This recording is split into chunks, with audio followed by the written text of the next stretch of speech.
You could wear this reduced prescription for all indoor activities. Um, and every now and then you can compare by putting your current prescription on. And I want you to do a feeling difference, like feeling the tightness with the current glasses and the looseness in your eyes with the weaker prescription. See if you can track that.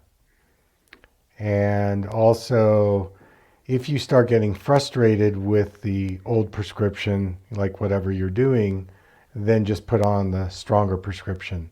So that's going to be your indicator. So like, let's say you were going to watch TV and you were wearing the weaker lens and like, darn, I just can't see the subtitles or whatever.